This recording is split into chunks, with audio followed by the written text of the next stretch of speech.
How you doing, babe? I'm good with my one-time hit wonder. I mean, you was spewing out some words that at that one time. I guess and I gave you the title of evangelist. Because you was giving some wisdom, some Some tidbits of nuggets. wisdom. Yeah, nuggets of wisdom there. Yeah. So everybody, welcome to the show. We hope you enjoyed.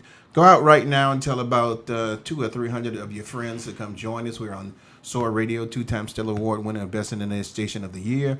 Also on YouTube and Facebook. We'd love to have you there. Make comments about what's going on.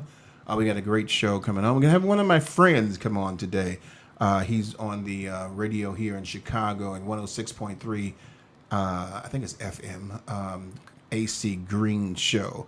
Going to be talking about, I think it's something with money, how to use money, something like that. How money works. How money works, and then we're going to talk about that. And we're going to come up with walking in the spirit of silence. But I put out there some information about it, and I don't know if people have heard the information. For those of you who go to church, if you know this person, you should, because he's been out there for a long period of time. Tony Evans, Pastor Tony Evans, is stepping down after 48 years of Oak Cliff Bible Church due to sin, which is very interesting. I was out there at his church before. We went out a minister conference at Salem Baptist Church when I was there, and got a chance to meet Tony Evans. Loved his preaching. A man of integrity and honor. It's interesting now that it's saying he's going to be leaving the church because of an unknown sin. And it's something that he had been dealing with for over a year. I think Brenda said something about it was great that he stepped down. But I'm saying,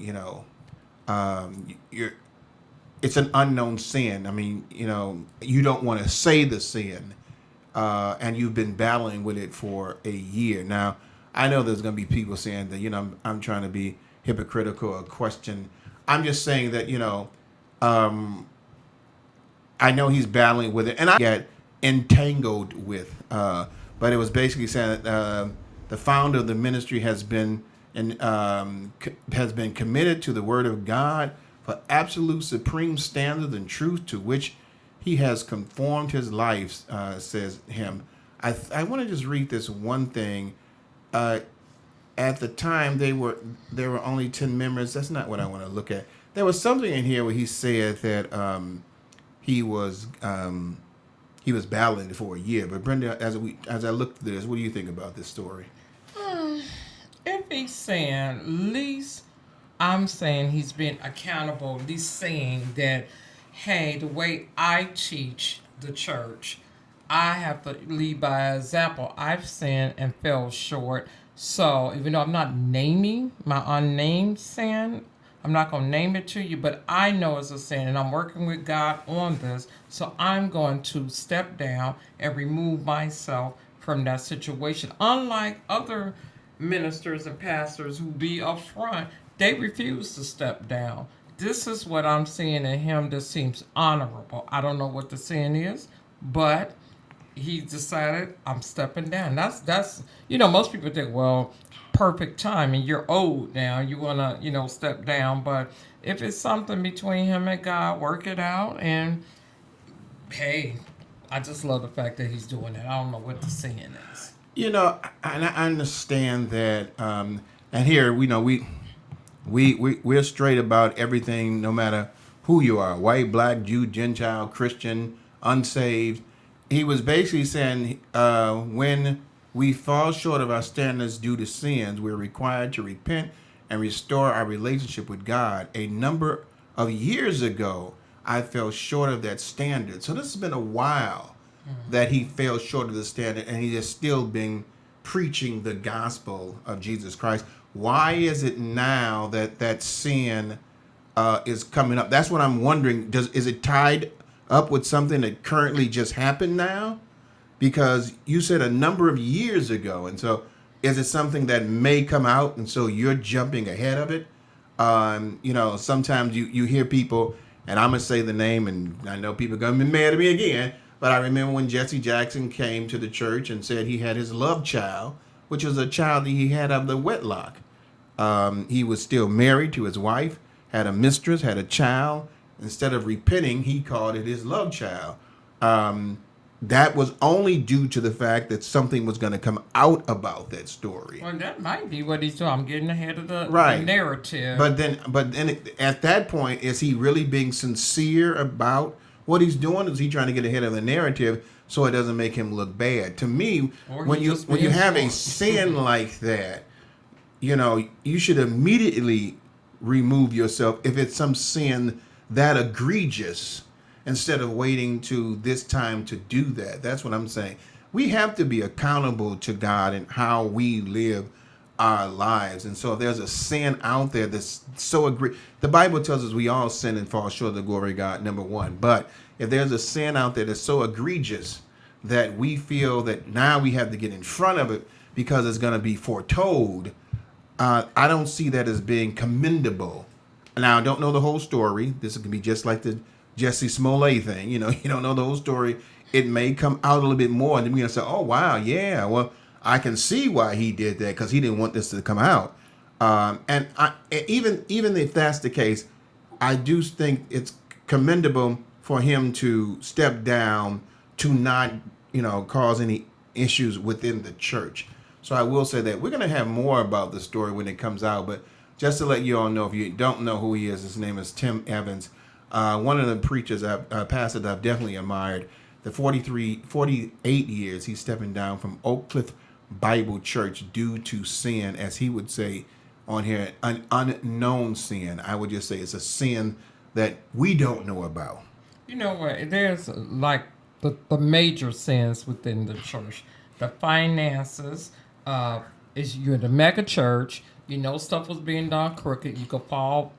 Pray to that, or the infidelity, adultery thing. If you're married in the church and you the pastor, and maybe you got a child out of wedlock. Who knows? Hopefully not. Or the P Diddy scandal. If you're a part of that, it's sad. But it's usually that financial thing or that sex sin thing going on. We hope that's not the case. Yeah, I mean, but we're praying for the Evans family and the Oak Cliff Bible Church during the situation. Speaking of pastors and people being in positions of ministry, today's Christian Reel really talks a little bit about that. I'm gonna let my baby explain it, and then I'm gonna tell you where I'm going with this information. What we got, babe? For a Christian Reel today, we have walking in the spirit of silence. And so you're hearing about a pastor who has 48 years been there, and he's finna step down because of an unknown sin. But this is people who are in a popular position. And what I've learned throughout the 30 plus years that I've been in ministry as well, probably more than that, because I've been almost married for 30 years, and I was in the ministry before that. So I'm like 35 years or something like that. But I'm sorry I'm boring you, Brenda. I'm just joking with you. I have been in there for a long time, and what I've noticed a lot of times, and I know you've noticed this too, people, is that everybody wants to be popular. They want to be somewhere where they can be seen. I wouldn't say everybody. I can't say that. There are a lot of people that want to be popular in the ministry that they're doing. Ministers want to preach all the time or to pray all the time so people can see them, so they can have some kind of a status quo. But in this scenario, we're talking about walking in the spirit of silence are those wonderful people who will do positions that are not looking for anyone to recognize them. They're totally doing it for the will of the Lord. And I know I was looking at this one story that this man was writing. This is the bad thing when you have too many things open. And he was talking about he went through a period of obscurity where any ministry he was in, he did not look, Brenda, for any accolades or anyone to notice him, but just so he can do it so God can be glorified. And I want to just commend those people who are doing that, and just say to people that sometimes you need to be careful about it, because this is what Matthew's 23:12 says. It says, "Those who exalt themselves will be humbled, and those who are humble themselves will be exalted." there is a spirit of walking in silence in a ministry where you're not looking to be the top dog. You're not looking to be the smartest person. You're not the person that's trying to riddle out scriptures like you know something. You're just being obedient and being an obedient servant for the Lord, and that is the only thing you're doing. The Bible tells us that those who humble themselves will be exalted. Babe, what you got? That's gonna be hard for a lot of people because people look for gratification on what they're doing and serving the Lord. And I hate to say it because it happens in every church, every auxiliary, every organization. It's always friction. Too many cooks in the kitchen. Somebody want to be top dog. Someone want to be noticed. Someone want all the accolades to fall on them.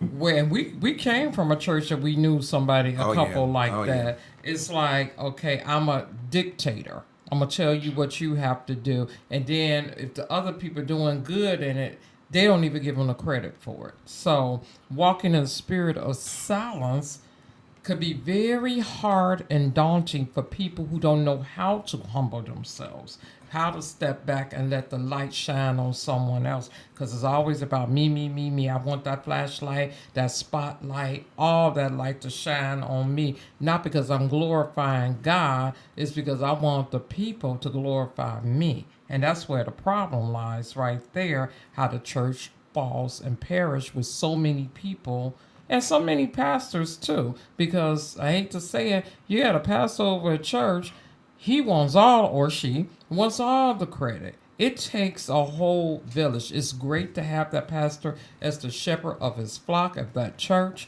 but you don't run that church all by yourself. So unfortunately, walking in the spirit of silence, it gets shut down. So it's really gonna be silent. Yeah, and the thing about it is that it's important that we find ourselves in the ministry that we're walking in. And I do like how this gentleman here said. He said he promised God for 10 years that he would do anything within his power to cultivate a ministry of complete obscurity. And so one of the things you're saying is that the difference is, obscurity taught me the difference between self-promoting and promoting God's message. There are so many times that people in the ministry want to self-promote. I'll give you an example. You ever notice that, and this I'm talking to black people in black churches, everybody wants to hoop and holler because they want to make it seem like they're in the spirit. And God said, God can do it. He did it for me. He can do it for you. Watch out. If you don't run. There you go. I mean, it's like. Or what? the congregation, when they know that camera is panning on them, Yeah. they gonna stand. You barely hear them do anything, but when they know that camera guy is coming to them, they stand up, fall back, shout, clap, jump, run, do whatever they need to do, and it's like, wow, like that. I hate to say it. This will be a conversation for later. Let's just talk about ice cream truck later. Yeah, but I will just tell you that's not a ministry.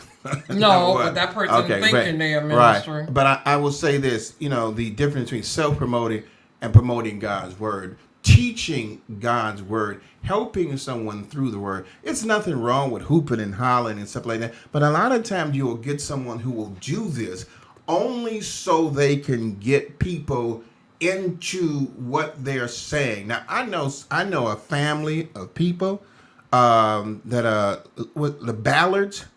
Man, let me tell you something. They hoop and holler and they promote the word of God. The mama do it, the daddy do it, the brother do it, the sister do it. I mean, they will get you going in the spirit. You know why? Because they're in the spirit. They're still promoting God. And as the word says, if you humble yourself, God will exalt you. So every time they're humbling themselves to praise God and lift up his word, his message to the people, God exalts them with a spirit of anointing that will fall fresh on people, that'll blow your mind, and your spirit within inside connects with that spirit and can't help but jump up and say thank you, Jesus, and get into the word of God. But it's not self-promoting. They are spiritually humbling themselves and exalting God so God can exalt them. And so it's a difference in sometimes when it happens with people in ministries, like Brenda was talking about the marriage ministry. People there are trying to promote themselves over the people who are actually doing the work. And it's a self-promotion. And it's like you got to be careful about trying to promote yourself because you're in a position of authority in the ministry. You're still a servant.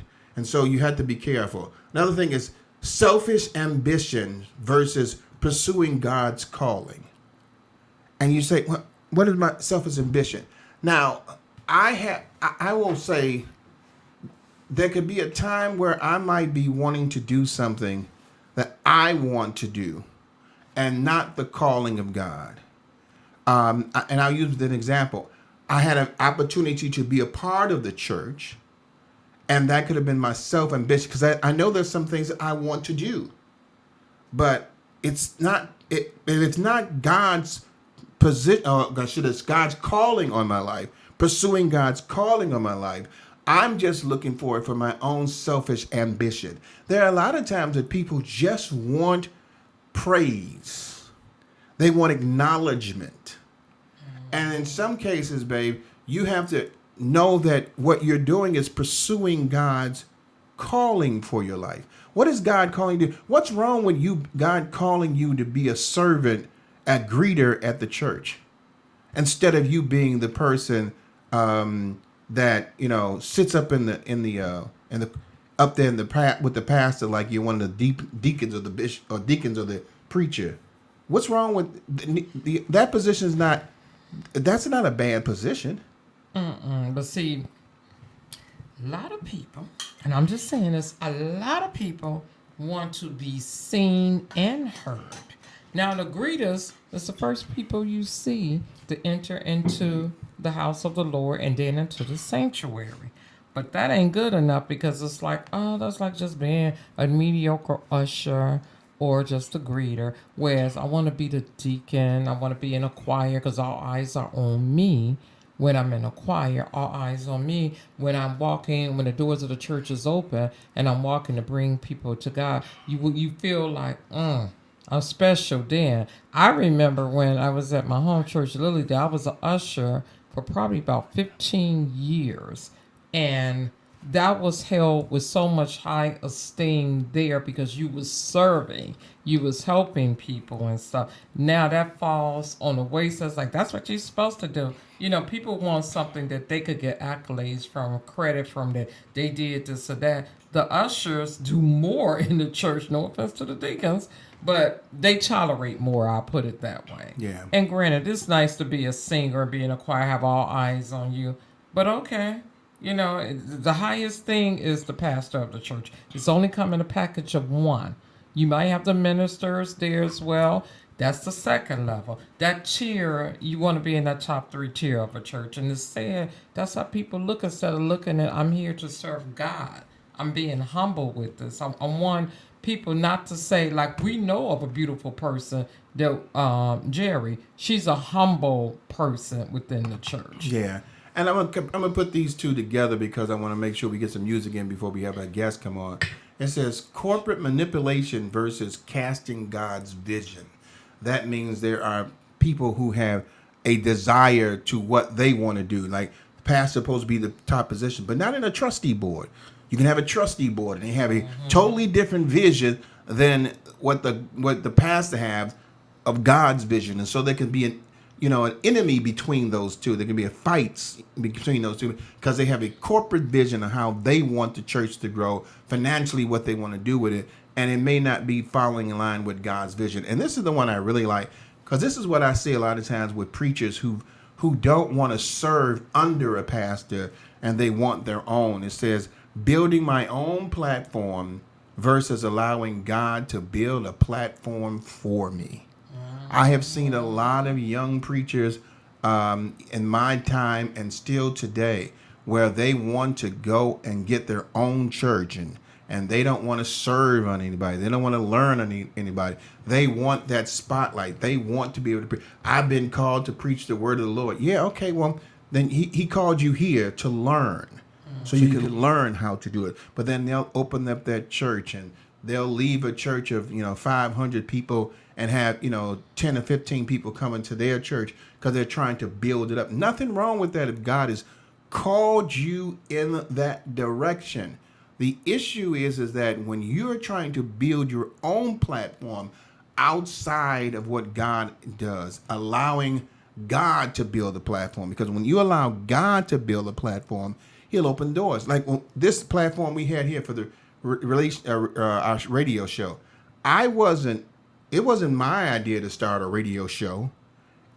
Me and Brenda was riding, and both of us unemployed at the time. And as we was coming back from her sister's house, I told him that God is telling me that He wants me to be pastor of the airways. And I'm like, I don't know what that is. I didn't open this on my own. And the young man that's coming on the show is going to be he's a part of that promise that God gave me. I didn't do this. I allowed God to build a platform. And a platform, because I allowed God to open it up, immediately opened for me to be able to be on a radio show. At that time, we started WYCA.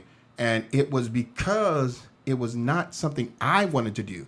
I didn't say I wanted to be on radio. I mean, people always said, you have a voice for radio. I'm like, I wasn't thinking about doing that, but it was what God does. And I'm like, I want to be a pastor of a church, not the pastor of the airways, but I allowed God to build the platform. So if you're going to do God's will, allow Him to build it.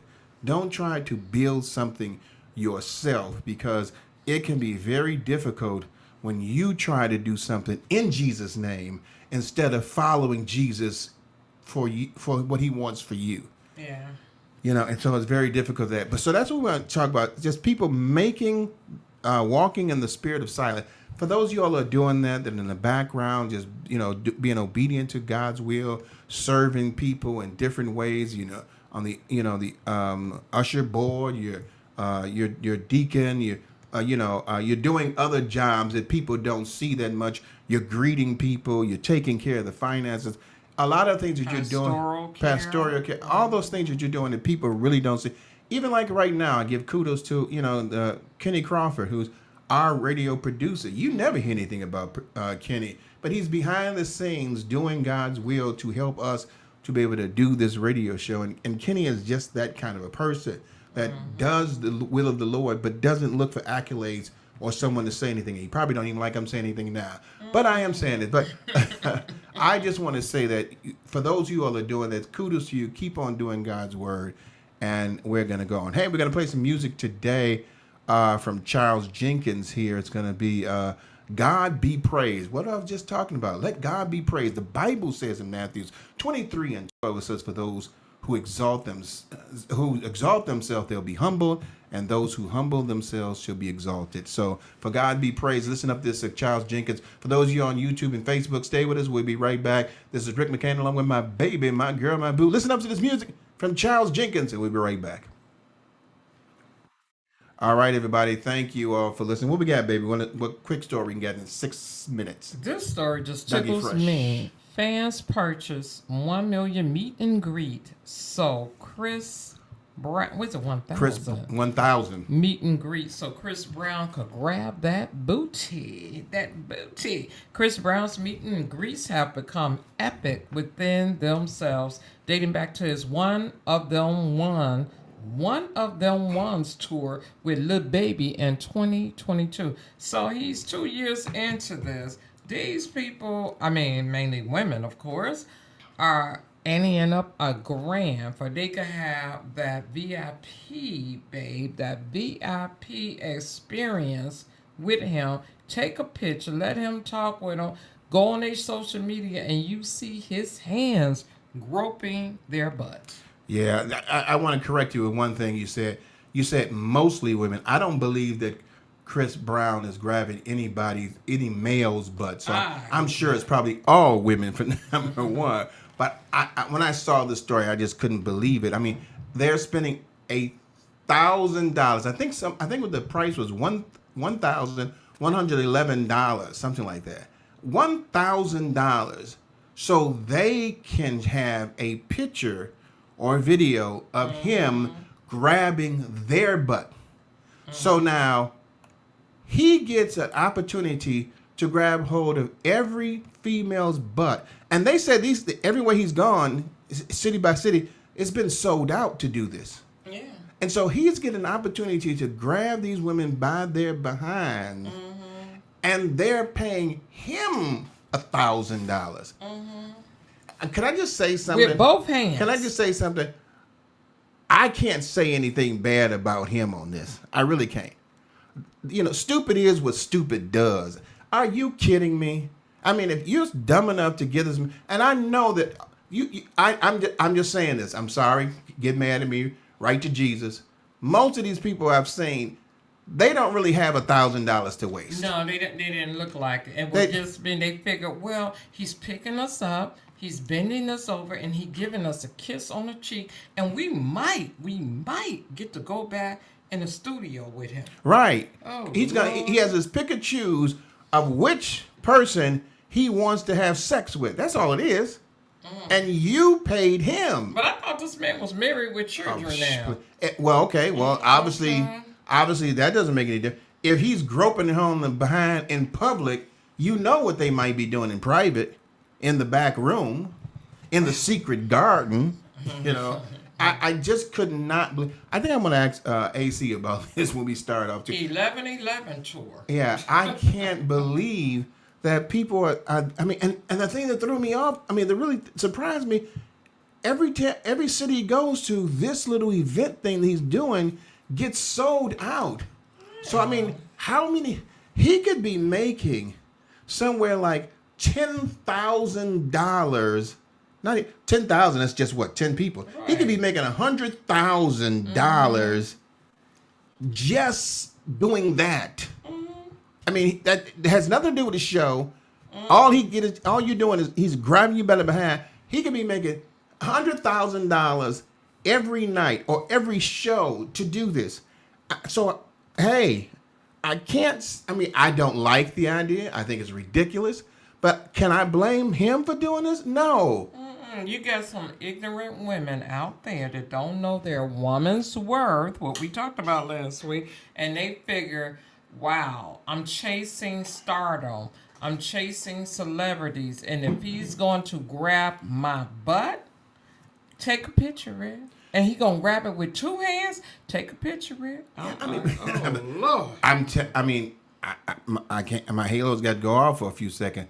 That's a pimp move right there. It is. That's a big pimp move. I'm going to make you pay me $1,000 to grab you.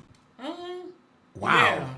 But you know what that remind me of? Where was we at that club with that comedian? You got to pay him to take a picture. Oh, yeah, you talking and about I said, oh, dude, it ain't that serious. I ain't paying you nothing. I forgot his name now. J. Arnaz? Nah, that wasn't him. Wasn't it? Oh, no, I forgot. I forgot his name. I forgot his name now. But I know he was like, it's like that. Brenda got indignant, too. So I sure did. I just said, hey, the brother got to make his money. You have an option to say yes or no. The other guy said, no, you could take a picture with me. Yeah, but the other guy, because he wasn't the star. But, hey, he's trying to make his money. I can't say anything about that against him trying to. You have the option to say yes or no. This brother is making his money, too. The option of yes or no. You get grabbed by the behind for $1,000. I don't know, man. Crazy. Wow. I mean, can you believe the things that happen, these days? That people would allow themselves to do something like that. So we got a little bit more time. I don't think we have enough time to go into another story. Kenny, how much time we got left over there? Let Kenny tell us that. But for those of you all that are listening to the JD, make sure tomorrow, Okay, for those of you all that listen on the show right now, make sure you check out the JD Morning Show each Wednesday between the hours of 6 and 8 a.m. on SOAR Radio. Here, Justin Kenny in the game, talking about crazy subjects like this as well. It is going to be a great time. You'll be on the show. So make sure tomorrow at 6 a.m. when you wake up to go to work, why don't you go to Soar Radio and listen to the JD Morning Show here on Soar Radio, 6 to 8 a.m.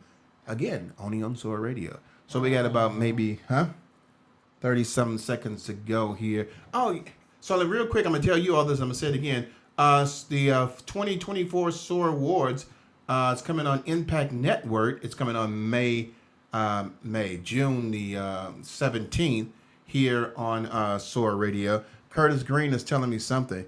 Can you email the Zoom link? So he ain't even ready yet. So we're going to get back on here. Okay. All right, everybody. Welcome back to the JD Morning Show. Your host, Reverend Rick McCain, along with my baby, my girl, my boo. We were talking about something on the show here. So I'm going to let my baby bring up this thing we were talking about on Facebook and YouTube. And we're going to talk a little bit about that. I got to get our guest to join the show. So talk about that. I'm going to say, doing it now. We were talking about fans purchase 1,000 meet and greet. So Chris Brown could grab that booty. It's just the booty that is cracking me up, the booty. Chris Brown's meet and greets have become epic within themselves, dating back to his One of Them Ones tour with Lil Baby in 2022. Now what gets me is, wow, that's a hustler, pimp move, whatever you want to call it. He is making money hand over fist with these individuals, and you have to pull it up for you can see the women that's happy that he's palming their butt with two hands and kissing them on the cheek and pulling them up, lifting them, turning them. It's like, seriously, folks, come on. But anyway, they don't know their woman's worth, babe. So we got my guy on the show here right now. The incredible, the incomparable man of the hour, Mr. A.C. Green on the show. What's up, man? What's going on, Rick and Brenda? I'm doing great. Man, we were talking about this before we get with you on this money thing. We were talking about this thing with Chris Brown. You hear about that? Where he's charging women $1,000 to grab their behind. And they paying them. Are they really? So now he's grabbing they behind. Yeah, he's grabbing their behind at his concert. At his concerts, and he's having them pay him over $1,000 to do it. Now I just said I can't get mad at the brother. That's a pimp move. That's I mean, that. I mean, $1,000 a grab. Yes. With both hands. With both hands. Palming them. Then you get a kiss on the cheek. I might pick you up if you're not a heavy loader. I'll pick you up and swirl you around. Hey. So let me understand too. So he and he gets $1,000. Right, he gets $1,000. They get a picture. They get a picture of it. Okay, so maybe it's a picture. They get a picture. Maybe, but I'm gonna tell you something. It ain't hard out there for a pimp anymore. No.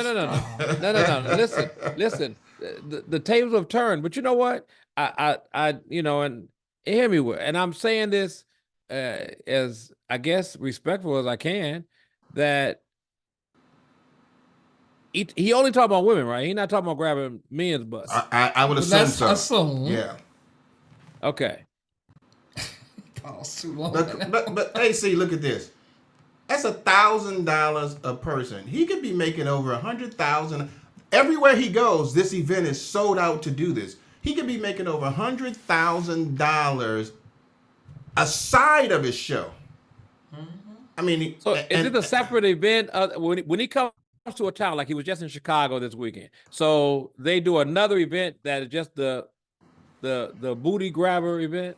No, this is part of his tour. Yeah. So when he's in his tour, I guess even before or after the tour starts, he's charging these women to pay this money so he can grab them. Oh, they're gonna line up for that. Yeah. But I mean, they're gonna line up for that. They're gonna grown women, not children, young people, not 20s and 30s and teens. We talk about 40s and 50s are gonna be lined up. Those cougars. Come on now, come on. Right, grab cougars. Hey. I mean, but let's go. Y'all get that picture?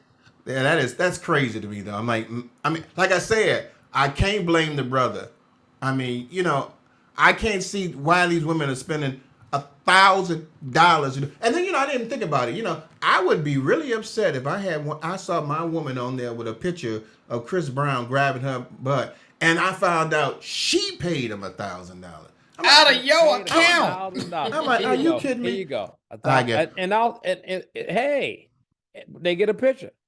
Yeah. Right, Which- you which get a tells you a picture and lot. kiss. Yeah, it tells you a lot that you're gonna pay $1,000 for a picture. I mean, it's bad enough that you're letting him do this, but you paying him to do this. That's crazy. Hey, we got to go on. I didn't. I just had to share that with you because that just blew me away. So I'm gonna bring my boy in. Let me just tell you this. I mean, I don't have anything written down for him, but when I started the ministry here, the radio show, the first person I came to for assistance was AC Green. We've been high school buddies for a long time, since what, 70s? And he has he's been doing his thing in radio for a long time, and he was the individual that I would say that the Lord called me to contact when we were trying to get on radio, and he was so welcoming and helpful to us. It was like there was no, well, let me think about it. Yeah, Rick, I'll meet you here. I mean, he was just there ready to help. Now 10 years later that we're still doing this. It was because of that person who God brings you to. And it's always good to know that God will have a ram in the bush, someone that'll be there that is able to help you. You may think that, you got to do one thing or you got to go through all of that. But God had somebody that was already willing to sacrifice, given ability to help you, in a way. Now, not in the ram in the bush like he gonna die, but he was there as an offering. He was there as an offering to help me, to be that sacrificial lamb for my trials and tribulations. So I didn't have to go through a lot of worrying. I didn't have to find out how to do this, how to do that, how to do that. He was there to help and show me the way. So for that, my brother, I really thank you for that. For you having that willing heart to be able to help another brother to be able to be successful in this world of radio. If I can call anything successful, it's because of you. Well, listen, I really appreciate that, but the bottom line for me is simple. We're on this, and I had my producer today. We were on air, and I'll come up with these words because when we were younger, we didn't have this much access to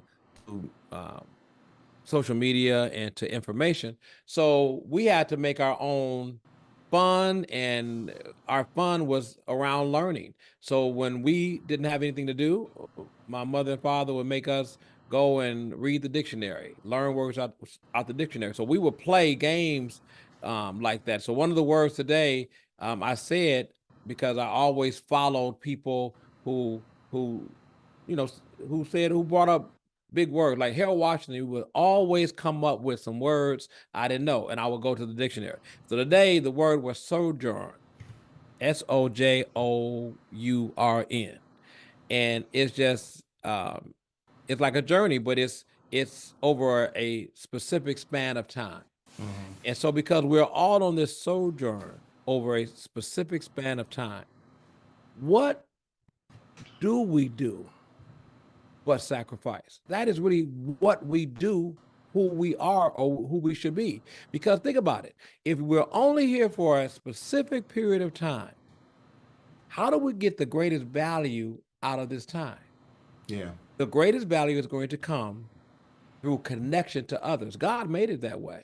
Amen. So if the example of life, of love, of trial, of struggle, of tribulation, if ultimately the example is sacrifice that was laid out by Jesus, then what are we really supposed to do while we're here? We're supposed to sacrifice for each other, because it's through that sacrifice that we find all the things that we want. It's incredible that sometimes, we can get self-centered, we can get selfish, and we can get wrapped up in how good we are or what we have. And Yeah. none of that means anything because it can be taken away in a moment. What we really have is the value that we have with each other. And for those that don't get it, if you're really not willing to delay your gratification and you're not willing to sacrifice for what you say you believe in and sacrifice for each other, then you're never going to make it to the promised land. That's good. Never. That's You good. won't get there. I You appreciate won't, that. you don't understand the lesson. You haven't learned that lesson. That's the lesson. We are for each other. So if you ask me or somebody else asks me, the only reason I won't help somebody is I know their intentions are not right. I can feel it. I understand it. If your intentions are right in the sense that you're going to put in the work that it takes to do it, I'm going to give you my time too. Yeah. Hey, I appreciate that. And this is one of the brothers that know the mean side of me, the temperamental side of me. We ain't gonna talk about that today, but this is one of those brothers that knew me before. He knew the Paul before, So Yes. but we're gonna switch that, baby. What we talking about today? How to make money work or how money works. So, man, talk to me about that. How to make money work? Is that what you're saying? Is that what you're saying, AC? Well, You gotta- how money works. I mean, how money essentially, works? There you go. How it works. We learn in school. We learn subtraction, addition, multiplication, division. We learn those fundamentals, right? We know 1 + 1 is 2, and 2 × 2 is 4. What's the square root of 144? What is it? Okay. The square root of 144. We're not in math class right now. Go I ahead. mean, the reason I know that because we had to repeat it over and over again. The square root of 144 is 12. All right. So we learned those things by rote, and Right. what we never did is we never learned how to apply those things so that we could benefit from those things aside from using those skills to go to work for somebody else. We never learned it that way. And so what we're doing is we're functioning off of a belief that was told to us. And most people do that. They live their whole life based on beliefs that are told to them. So if you have a belief that was told to you and you have never researched that belief so you can go beyond what was told to you and know it for yourself, then you're not going to be able to fully flourish because it's just a belief. What you want to do is take your beliefs and transform those beliefs into truths based on your own study, right? Because it's not truth if you haven't identified and understood it for yourself. It's only belief. You don't want to keep staying belief. So when it comes to numbers, what we do is we function out of a belief of something, not the knowledge of something. So let's say if you say, hey, I'm gonna leave the studio and I'm going to go to my house. When you get to your house, you don't say, I believe I made it home. You say, I made it home, right? You don't say, well, I believe I'm living right now. No. You know you're living right now. So the idea about money is, what is a dollar and how does a dollar work and how do you value a dollar? How many ways were we taught how to value a dollar where it's going to benefit us? I mean, Yeah, that's true. well, how many ways? How many ways have we taught? We were taught how to trade a dollar, how to count a dollar, not how to grow a dollar, how to place value on a dollar. We weren't taught that. So we don't do that. So here's what we do. By and large, we are consumers only. So if I tell you that you can get compound interest growth on your money or simple interest growth, which one would you want? Compound interest. All of them. Compound is better than simple, Yeah, right? it does. Yeah. But if you get a bank account, which most of us were taught to do, you get a bank account and you put money in a bank account, it's getting simple interest growth. Yeah. And it's good at less than 1% growth. But if you put your money where it's going to get compound interest growth in an index product, I'll tell you what that is in a minute. If you put it in an index product, you're going to get compound interest growth, which is your money getting interest and that interest gaining interest and that interest gaining interest and infinite.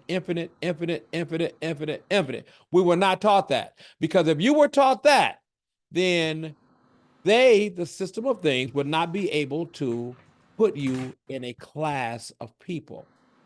You would put yourself in the class you ascended to. But in order for this thing to work, called capitalism, everybody has to do its part in its class. Only we don't know that it's set up like that. We think we live in high on the hall because we went and bought something that cost a lot of money. We don't understand that what you just did is made yourself poor and made somebody else richer. Else rich. If we learned that when we were younger, we'd be much further ahead. But I want to say, I know you guys, something set up for this, but you're absolutely right, because there is a difference of what is taught even in the grammar schools as far as blacks and whites, where we're not really taught about the understanding of money in our grammar schools, in our high schools, where other schools have that class or that teaching about the fundamental of money and how you're supposed to save it, grow it, and as you say, compound interest. We're not really taught that as much in our schools. Is that correct? That's true, because you have to understand, during the Industrial Revolution and even in the computer age, at every level of our American life, there has to be a very strong and willing working class. Strong and willing. Why do you need a strong and willing working class? Because somebody has to be willing to do the things that they do in an expectation of getting compensated at the level they get compensated at the end of the day, the week, whatever. Somebody has to be willing to do that, because in order for the highest end of the totem pole to function like they do, there has to be an underlayment that is strong and willing. Because who is going to mow their grass? Who is going to wash their cars? Who is going to clean their houses? Who is going to do that? Now, it's very interesting. When I was younger, the only people that I knew that was benefiting from those things at the higher class were the white rich people, and the people that were serving them were our mothers and our fathers and our aunts and our uncles. Today, the people that are up here, think about all of us, we are watching somebody else wash our car, Yeah. clean That's our true. houses. We're watching somebody do that now. I'm talking about us, black folks, Yeah. right? Yeah. So at every level, so that you understand it better, there's always going to be that level up here. Now, 3 classes. You have the class that is poor, you have the class that is middle, and you have the class that is rich, the class that is wealthy, right? So the poor do some very structurally fundamental things on a regular basis. They go to work or get money when they get money, and they get money with the expectation of paying bills. That's what they do. Almost like I used to watch my god sister when we were kids. She would get her money, get her check, go to the currency exchange, get her cash, and count out, okay, I got to pay this for this. I got to pay this for this. It was almost like it was a ritual and it was a pride thing. I'm paying my bills. The poor class is right there, and they want you to be right there. Middle class does the very same thing, but with the little twist. So they go to work, to pay their bills, but they want to be able to say, I have this, I have that, I went here, I do that. So what they do is they pay their bills and up their credit so they can buy more things with the credit that they cannot afford, but got to keep going to that middle class job so they can pay for it. Right. They got to keep that thing going. So they're really making money, not just to pay bills, but to pop collars and live high on the hog, so they think, right? The wealth class takes the same dollar that they make and have only one thought: how to make that dollar holler and make more money. So they want to make their dollars multiply, and then those dollars to marry up with somebody else and then have some old dollar babies and keep on doing that thing over and over again. They want their dollars to do that. That's what they think all the time. That's the only way they think. They think like that. The middle class won't get there because they cannot delay gratification and sacrifice, because the struggle in their mind was real. And now that I'm here, you're not really there, but now that I'm here, I gotta look like I'm here. Let me get the biggest, nicest car, the biggest, nicest house. Let me go on these vacations so I can talk about it and all those things. The And let poor, me wear my label of clothes that's I got to making do you that. broke. My red bottoms. I have to function like that because it's worth that. Mm-mm. And at the end of the day, guess what happens? You work your whole life to go and work a mediocre job because you can never retire because your dollar never hollered. Yeah. I'm gonna ask you a question about something that happened.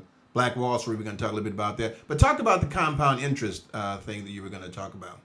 All right, so if you go to the stock market is uh, like playing the lottery. So if you can win big, you can lose big. All right, but there's a part of the stock market that was put together, I would imagine about 70, 80 years ago. It was made law, IRS code 7702, and the part of the stock market called the index. So the index is the part of the market that allows you to play the stock market but experience no losses ever.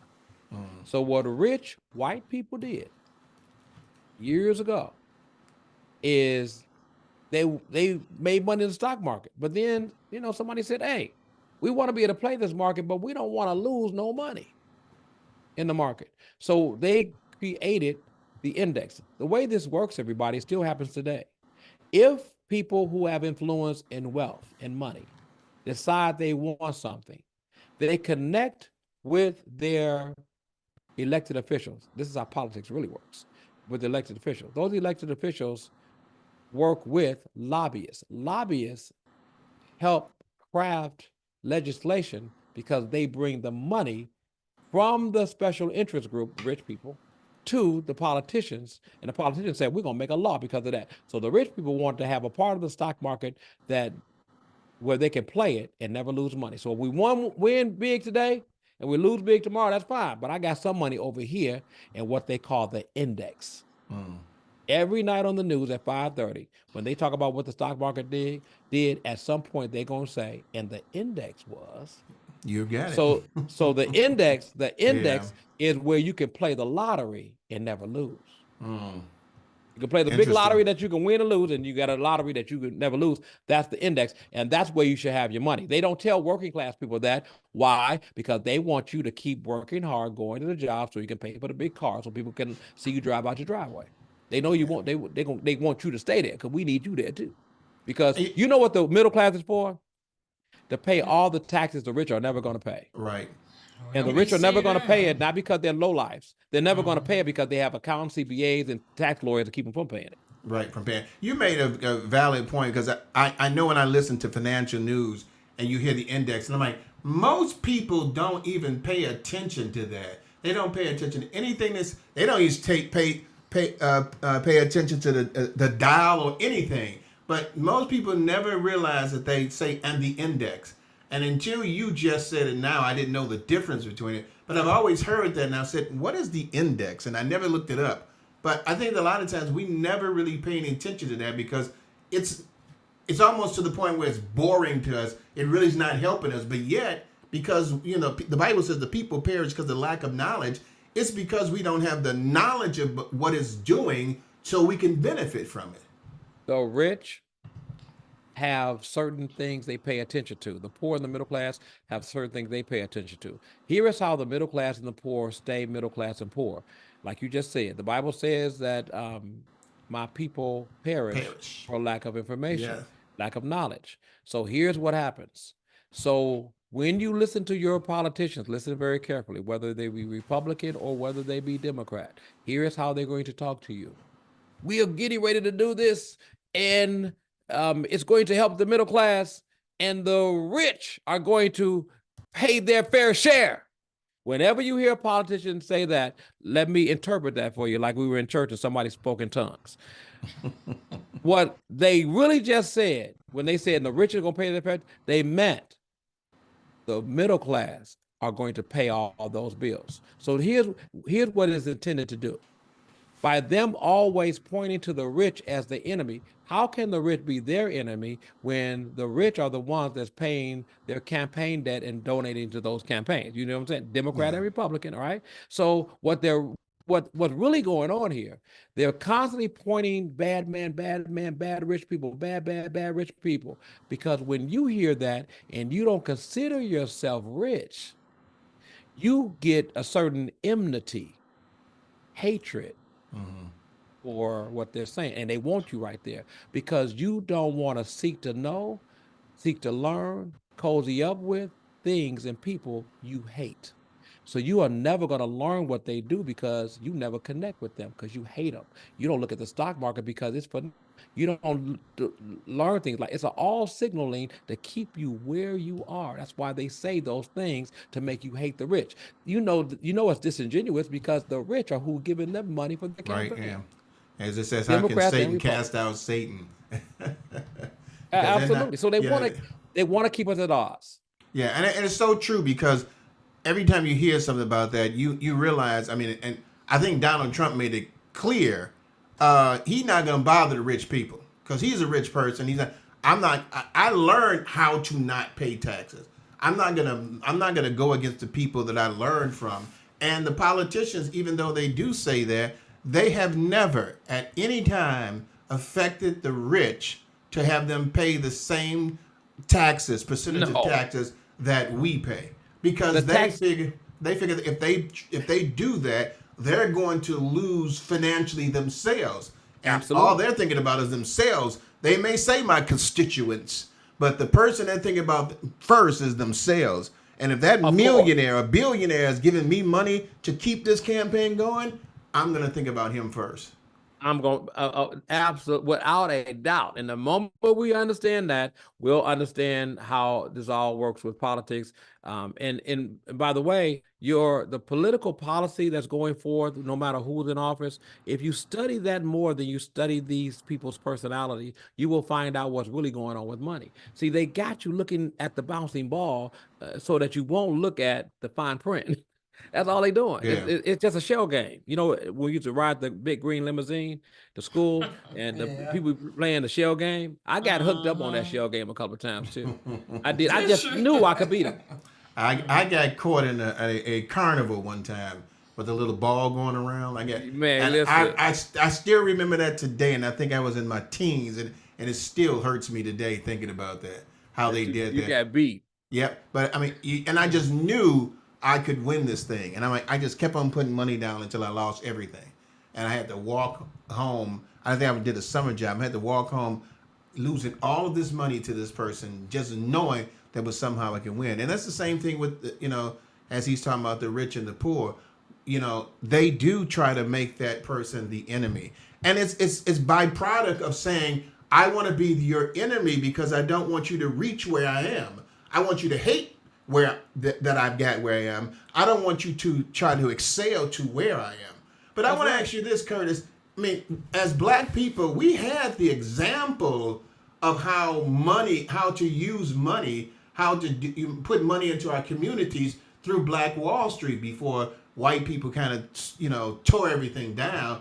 What is it about that we have not learned from? Because we saw the examples of how money at that time in Black Wall Street was going through the neighborhood like 30 some odd times, where right now I think it may be average of maybe 1 or 2 times in the Maybe black one, community. maybe less Yeah. than one. Yeah, maybe less than. I'm trying to be modest. I know you're trying to be with that. kind. Yeah, I'm trying to be real hard.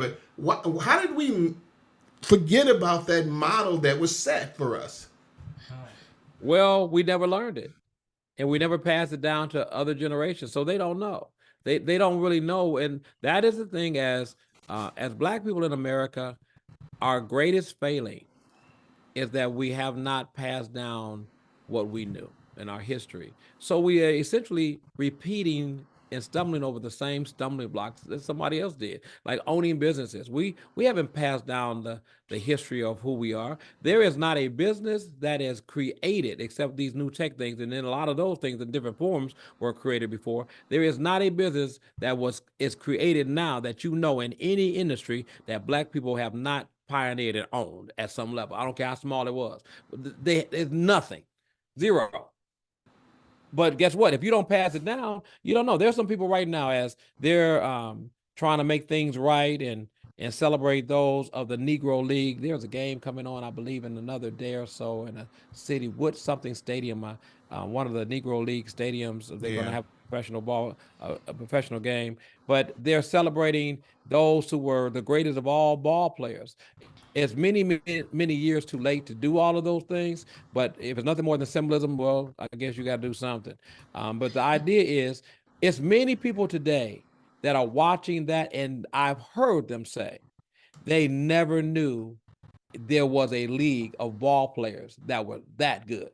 Now, Yeah. but then I meet young folks in grammar school and some in high school right now that do not, if I say Martin Luther King, they won't even have a recollection of who he is. Not even a recollection. It won't even ring a bell. Right. It's So that's telling you a lot. yeah. Is that the guy that lived down the street? Right. Is that Wait a minute, Martin? but see, I'm kind of okay. I'm at a Come on, Betty. crossroad with this because Black Wall Street. I'm sure in that era, in that time when that happened, that those family kept that generational wealth going. Even though we know the other ends, as I call them, destroyed us, destroyed it, they still came back strong to rebuild. I'm looking at somewhere in between we lost respect for each other, AC, as black people. Because, I mean, we stuck together back then. When that happened, that crisis, it's like, let's band together. Let's do this. The parents taught. Now, those was the people that had that little wealth going on. But the people from the South that migrated here, they were in the poor category just trying to make it. So it's like, I don't know about that generation wealthy thing. I don't understand that because I'm just trying. I'm a free slave. I'm trying to just put food on the table for my family. I get that, but somewhere down the line before the cancel culture came out and they got rid of our history of what we did know, what we did have, this generation now, and it is a product of our kids that lost their little mind and drugs that helped them do it, and some of the parents, us, who got on the drugs that messed them up. I'm still trying to figure out where did that gap come in that we didn't respect each other, didn't care about how we dress, look, made money, all of that. Like, to be honest, going back when you first came on the show, when we was talking about Chris Brown, that's so disrespectful to a black woman. But for you to be out there happy that somebody's groping your butt, it lets you know things have shifted so far left that this is what they're happy to do. You barely got $1,000, and this is what you spending it on. You're not investing this. You're making him rich, and I'm perplexed about this because I'm thinking about all the people that's out there have to wear labels. This label that you just making that other person's rich. While you taking out loans to get certain things, like what you were saying, the middle class have to stay working, but they could keep up with the Joneses. Let people think I got it going on, and it's like you really don't. What are you investing in? Where did that gap? It's capitalism at its finest. But It's where did that capitalism. gap happen? Well, that we think we you know- arrived. But you know what had happened? It happened when we got a taste of their sweet water, Yeah. of their lemonade. When we got a taste of it, you do know, like, this is not a change of subject, but it's really giving some context to us overall. So when we were sold into slavery, when the Europeans came on the African shores to get us, they got us from other Africans. You do know Yeah, that. we was so Right, down. yeah. It was a trade. It wasn't so much money. You know what they wanted. You know what they sold us in exchange for? Was it guns and weapons and stuff like that? No, What? spices. Vices. Spices. Oh, that's right, spices. So you know it may seem strange and crazy, but you do understand that bland food and then you get a taste of spicy food, you know where you're going. And keep the spices going. That's right. You're going, hear me. There were some things that Americans needed that they couldn't figure out. You know what one of those things was? Right. They needed somebody who were masters of the land, and and Africans can grow in any dirt, period. You know they didn't understand how to grow before us on So soil. that hence the field. We We mastered that for them. Literally mastered that. I could take you back way back to the Caucasus Mountains, but I don't think y'all want to go to the Caucasus Mountains because it's Take some us people. to the Caucasus Mountain. It's some people. I'm gonna let y'all to go and study for yourself. But it's some people on the earth, y'all, did not know how to effectively procreate. They were slipping it into the wrong spot. I'll leave it like that until black folks showed them how to do this. Stop. Yeah, I'm just gonna tell you what the Lord loved, the truth, because it's the truth. I'm Go gonna stick study. this book up right now. This came from Alabama. They have the Alabama museums, slavery museum, the legacy museum. If you ever get out to Alabama, what was this? When we at Montgomery, Alabama, you got to go here, man. This place is amazing. I walked out of there, Curtis. I think I had so many tears in my eyes. The first part of the thing is just will blow you away how they set everything up. So true that when we were brought over, they wanted us to. The word melting pot is to melt into their culture. We had to do everything in their culture, and then we got to that point. We always felt that it says keeping up with the Joneses. We wanted to be where they were, and it was always trying to get to where they were. But they were doing it off of our backs, to get there. And so even though you tried to get to where they were, they was going to constantly keep on trying to stop that because they didn't want you to be where they were. They didn't mind you trying to get there, but they didn't want you there because they were using you to do it. And as Curtis is saying, I should say AC Green because I don't know if anybody know what AC Green stands for, but Mr. Green over here was saying is that, we have a situation where the reason why we didn't follow that Black Wall Street thing, and you said, that, they were able to regrow it, but it was at a point when they tried to, they were constantly, so many places was being knocked down and gone against, and then you had the Green Book, and blacks couldn't go in. There was always some kind of thing that was trying to stop them from leveling up. And at one point, I think what happened was, like he said, when we got a taste of what they were doing, we forgot to look down when we moved up. Yeah. We literally were seduced into another culture because think about it. Signaling, TV, messaging is powerful.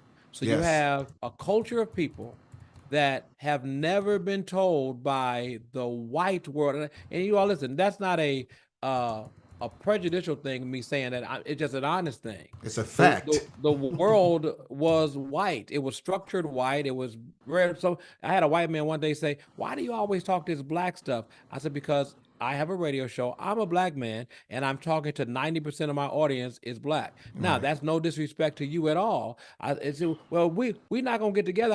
How we gonna bring parity if you're talking like that? Well, I have to keep my people encouraged. Well, what about us being encouraged? Do you understand that this system from head to toe is white? Right. The whole thing is, the whole aura, the smell is white, the background is white, the underlayment is white. It's all structurally white. So if all of that is seeking to keep this class of people that came from Africa to be subservient, they always had to make you feel some kind of way about yourself. Right. So here it is. I got post-traumatic slavery disorder. I feel a certain way about myself. And because I was oppressed like this, I got some version of the Stockholm syndrome because I was in bondage, right? So the moment you let me get a glimpse, you let me sit at your table. Yeah. Lord, I'm in heaven. Jesus, Right. come take me home. That's what we was. We just wanted to sit at their table to get. We didn't need no money. Just let me look like I'm with you. We start to fall in love with our captors. That's the Stockholm syndrome. That we fell in love with our captors, and so since then we've been seduced. Right now we will celebrate more if a black person gets a high-ranking job in one of their companies than we'll celebrate if a black man or woman starts a business. Yeah. Yeah. That's Just true. saying that. We don't get it. Because listen, racism and race is a team sport. And we stop playing like a team because it's a race to the top. And you are losing because you decided you are a better team as an individual because they picked you apart one by one by one by one. Look right now, the people economically in this country who make the most money, who are the most stable in their families, at the top of the list is who? The white people. No, they're way down now. It's the Indian community. Really? And it's the Chinese and the Asian community. Go look at the list of the top economic earners in this country. It's the Indians. It's Asians. You know, China and India is in Asia. So Yeah. it's the Asians. They're at the top of the list. They will never relinquish their families. They will never relinquish their togetherness, right? And so therefore their money is stronger. Every group that does that, their money is stronger. Listen, I don't intend to tell you that, you know, whatever you do in your life is your business. But yesterday I read a whole story and I posted on my page where there was a trans woman that was made the Miss America or whatever in Maryland, Maryland Queen, whatever. So you can't sell that to the Asians. You can't sell that to the Indians. You're never going to, because you know what you're selling when you're doing that? You're selling them against the fundamentals of it all, family. And you're never going to sell that to them. But everybody who buys this colder lemonade, so you think, or this sweeter lemonade, so you think, everybody who buys and is seduced by that is not going to do well because you're fundamentally disintegrating the structure of who you are. Two are better than one. If I take a single person and a married couple and put them side by side over time, I'm gonna tell you in every category, from your health to your money to every dynamic, your life as a married couple is going to be better. You're gonna have more economic stability, the whole 9 yards. It's gonna be tougher as a single person. Not that some single people can't make it, but then you gotta look at your health. Who do you have to check and balance you? Yeah. You know what I'm saying? So it's a lot of things that come into contact with this. And we allow ourselves to be seduced against ourselves. You know your captor knows how powerful you are. They know where you came from. They have studied you from the nitty to the gritty. They know every inclination of you. They had to, so they can keep you subservient to them. And so therefore, we allow them to keep us subservient to them with no chains on. We're in bondage. Yeah. And you know, it doesn't hurt that they have the economic and financial power to do so.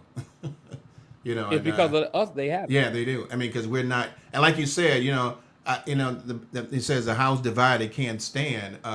We as African Americans are more than any other racial group. Oh, yeah. We are not standing together with each other. And like you said, Indians and stuff like that $1 and there probably goes around so long. Oh God. They probably don't even they have set up the system so well, the goal of one race to divide it.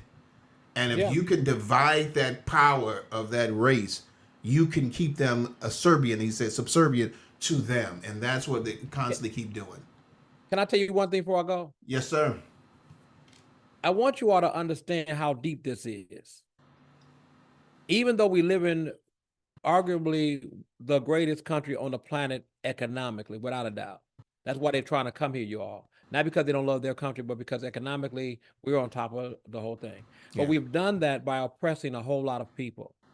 And if you can remember, our brother, when he was the president of the United States of America, they, along with the Allied forces, went in to destroy and kill Muammar Gaddafi. Yep. And they killed Muammar Gaddafi for this reason.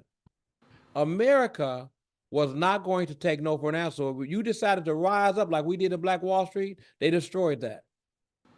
Muammar Gaddafi had worked with the other African nations so that they would use the gold that they had to now make it officially the way they backed their currency, right?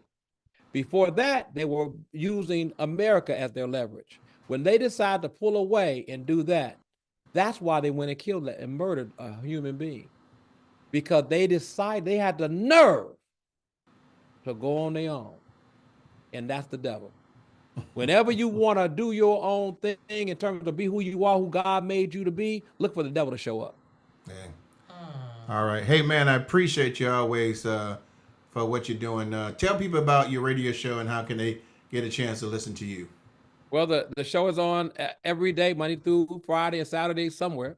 So go to my website, theacgreenshow.com, THE, theacgreenshow.com, and you can see all the social media links and you can see how to listen to the radio show and all of that. And I appreciate you. I appreciate you, man. It's a great show, so make sure you check it out. AC, brother, appreciate you, man. Thanks Thank for you, being Rick. a brother and a And friend always. Brenda, Well, you guys was ending. I still want to know about the index. I just have to. We have to connect you with go to the the writer. website. Yep. Mm-hmm. Go to the If you go website. to the website, you'll see. We'll have him back so we can talk about some more things Because about I that. want to get in on this lottery The that index you can't annuity, lose. the Yeah. Infinite Bank, and the IUL. We'll talk about. Hey, Yeah, brother, set okay. up some time next month. We'll talk about that when we come back again. Okay. All right, no problem at all. I got you. I Appreciate you all. appreciate you, man. Take Take care. care. Love you. Love you Love too, you brother. too. All right, so that's my brother from another mother, AC Green on the AC Green Show. Man, this is my dude. I mean, I appreciate him. We grew up with each other, like I said, from Percy L. Julian High School, the class of 1979. Telling you how old a brother is. 84. We ain't talking about you. We talking about Oh, you just and me and AC. him, and I. Okay. This is our thing right now. But I'm just saying, it was the brother was there to help out, and I appreciate him a lot. And he had us on his show talking, and we were talking and had a good time. We'd probably come back on the show again. It was a blessing to have him on here. This is not the first time he's been on here. I think he's been on there I once believe before. so.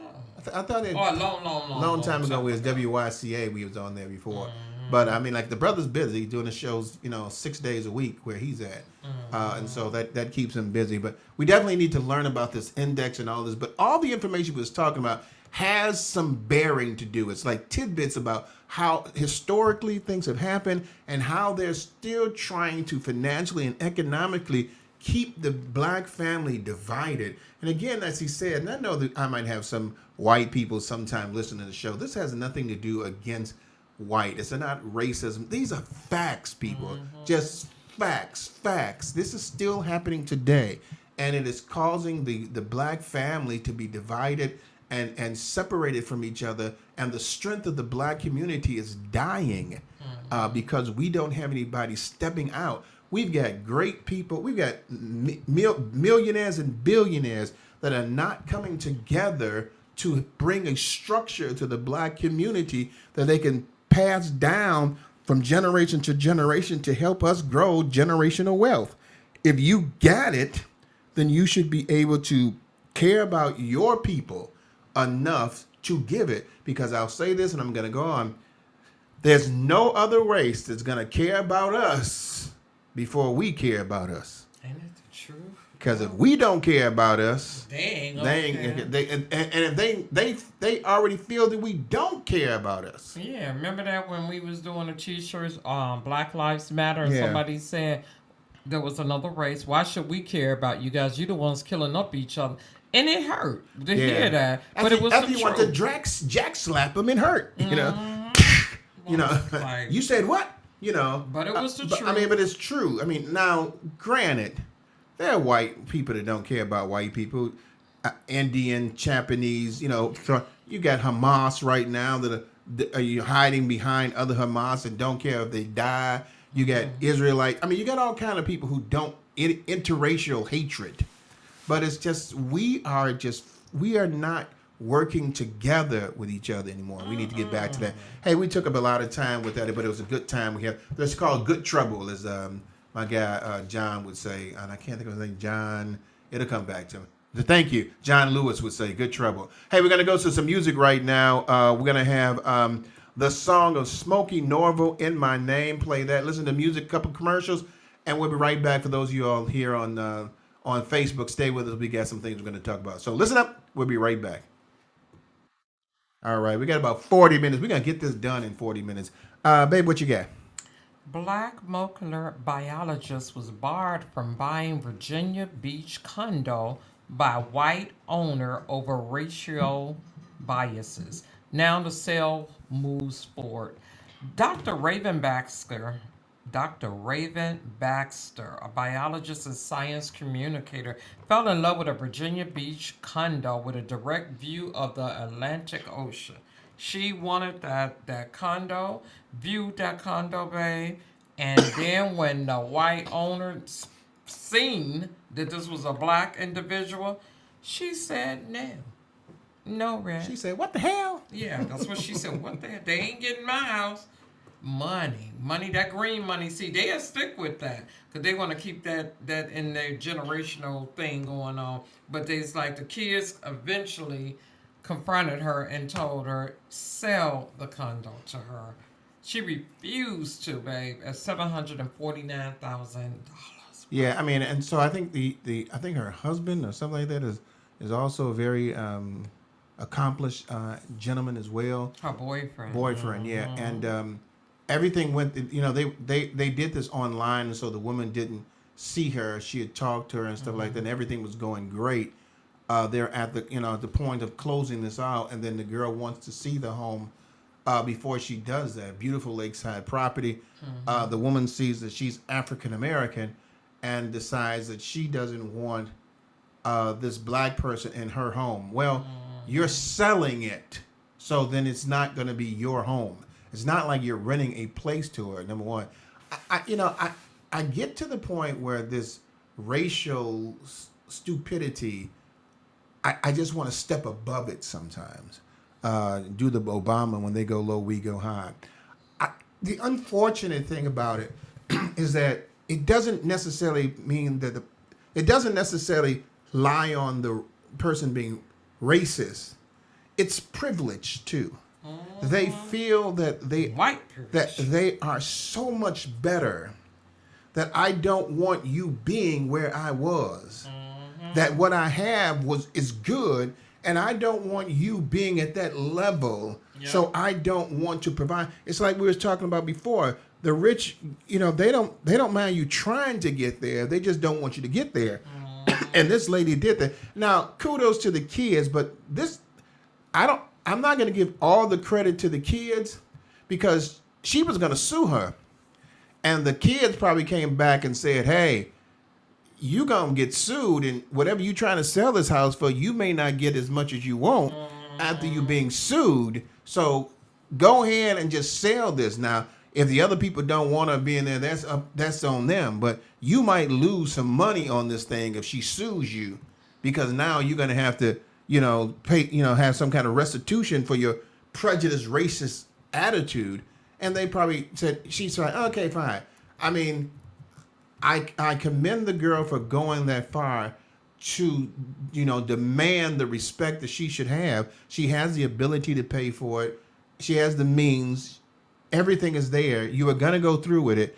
Why does it matter because you opened your eyes and saw something that you felt that wasn't worthy of what you had? You're moving. Who cares? Move on. I love her statement when she said, "Baby, I'm either buying your house or I'm buying your block.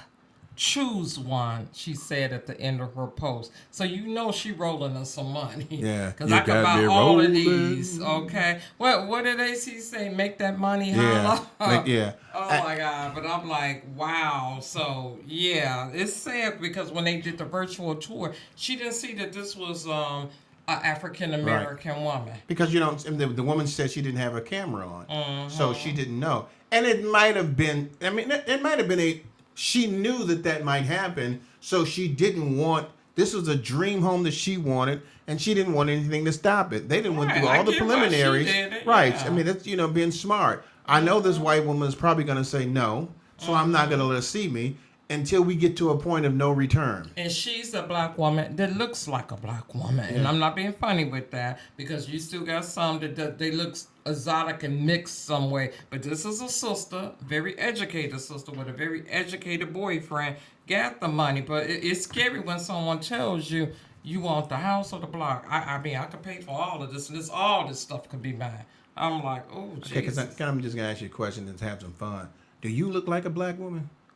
'Cause I'm just trying to. She's a black woman that look. Do you look like a black What I woman? mean, I'm just trying to she figure look out. like a sister, I mean, the girl up in sister. that picture up there. I mean, can I look at it? She looked like a black woman too, right up there. I'm being honest with you though, because we did a colorism. These show. are the words of I'm Brenda in the McCain. middle of the spectrum, so I could go either way. I'm just curious. But I'm just saying, when you have a brown skinned, beautiful melanin sister, they tend to act a little funny. I mean, that may be true, but I mean, I think if she'd have been high yellow and she knew she was black, they were going to do that anyway. But it's a sad situation with things like that. And we're glad that it worked out in the benefit of the sister. But situations like that continuously happen because I'm privileged and I don't want you to be in the same privileged situation that I am.